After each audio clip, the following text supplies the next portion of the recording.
Today we're making a peanut butter and chocolate protein banana bread.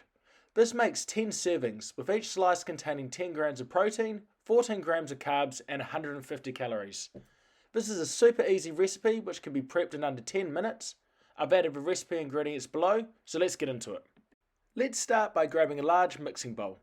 Then add in 2/3 of a cup, so 79 grams of all-purpose flour, 2 scoops or 62 grams of chocolate protein powder, 1 teaspoon of baking powder, half a teaspoon of baking soda, and then 1 teaspoon of salt. Now we want to mix in all the dry ingredients together until they are thoroughly combined. Once done, we can put this to the side and start on the wet ingredients. So grab another large mixing bowl or jug. Now add in 2 large eggs, 2/3 of a cup or 123 grams of a granulated sugar substitute, 1 cup or 220 grams of mashed banana. Generally this is 2 ripe medium bananas, 1/3 of a cup or 80 grams of fat-free Greek yogurt, and 1/3 of a cup or 80 grams of crunchy peanut butter. And finally, 1 teaspoon of vanilla essence. Now you want to mix in all the wet ingredients, ensuring they are fully combined.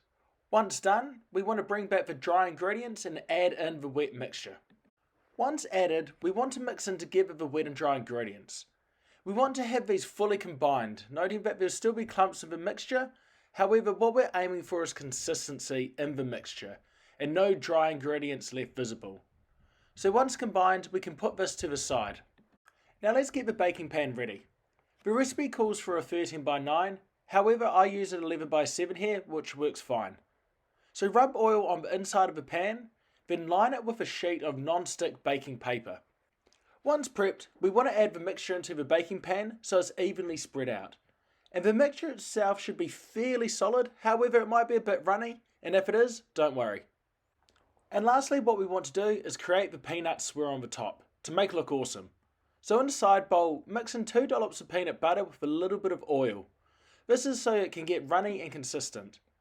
Then we want to add it evenly over the top of the mixture. And then to create the swirl, we want to use a knife, or even better, a toothpick. And then we can create the swirls by going in a circular motion in the mixture. Once the swirl is created, put this into the preheated oven to bake for 55 to 60 minutes on 350 Fahrenheit or 180 degrees Celsius. Once the 60 minutes is up, take the loaf out of the oven, remove it from the pan and let it cool for about 15 minutes. Once it's cooled off, your meal prep is done, and now you have a peanut butter and chocolate protein bread for the week. I generally use this as a breakfast, lightly toasted with a little bit of butter, but it can be used as a snack or really however you fancy. It will last up to a week in an airtight container, and you even have options of making French toast out of it if it starts to go a bit dry. Now that brings us to the end of our meal prep. As always, it's been an absolute pleasure making this video. If you do like it, please do like and subscribe, it really helps the channel. And again, I'll catch you next week team. Enjoy and see you then.